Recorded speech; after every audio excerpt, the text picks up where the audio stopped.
কথা রাখলেন নয়াগ্রাম বিধানসভার বিধায়ক তথা রাজ্যের কৃষি প্রতিমন্ত্রী অমিয় কিসকু। পূর্ব ঘোষণা অনুযায়ী বিধায়ক হিসেবে সাধারণ মানুষকে পরিষেবা দিতে রবিবার গোপীবল্লভপুর বাজারে বিধায়ক নাগরিক পরিষেবা কেন্দ্রে বসলেন নয়াগ্রাম বিধানসভার বিধায়ক। এদিন 1 ঘন্টার বেশি সময় নিজের অফিসে বসে সাধারণ মানুষের অভাব অভিযোগ শোনেন নবনির্বাচিত বিধায়ক তথা মন্ত্রী। এলাকার বিধায়কের কাছে নিজেদের অভাব অভিযোগ সহ যাবতীয় সমস্যা নিয়ে হাজির হন বহু সাধারণ মানুষ। গুরুত্ব দিয়ে সেই সব কথা শোনার পাশাপাশি সমস্যার সমাধানে আগামী দিনে পদক্ষেপের আশ্বাস দেন। এদিন বিধায়কের সঙ্গে কর্মসূচিতে উপস্থিত ছিলেন নয়গ্রাম 3 মণ্ডল বিজেপির সভাপতি স্বপন রথ, সম্পাদক সুমন্ত মহান্তি প্রমুখ। উল্লেখ্য, প্রতি সপ্তাহে একবার এভাবেই সাধারণ মানুষের অভাব অভিযোগ এবং সমস্যার কথা শুনবেন নয়গ্রাম বিধানসভার বিধায়ক।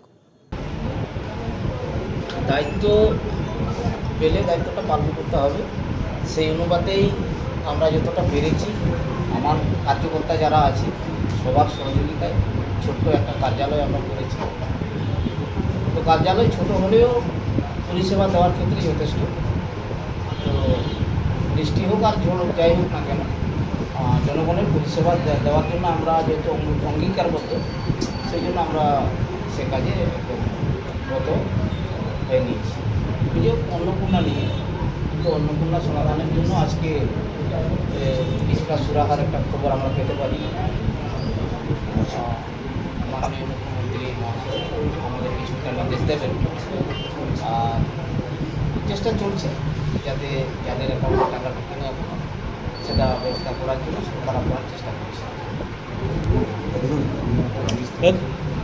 দাদা, আপনার বিধানসভা এলাকায় একাধিক জায়গায় নদী ভাঙন আছে, আপনি যেটা পরিদর্শনেও গেছিলেন, এই বিষয় নিয়ে সরকার কী ভাবছে? হ্যাঁ, সরকারের কাছে খবর পাঠানো হয়েছে, আবার পাঠানো হবে। ইরিগেশন ডিপার্টমেন্টের কাছে তাদের সঙ্গে আমারও কথা হয়েছে। দেখা যাক, কাজে আমরা যতটা তাড়াতাড়ি শুরু করতে পারবো। ঠিক আছে।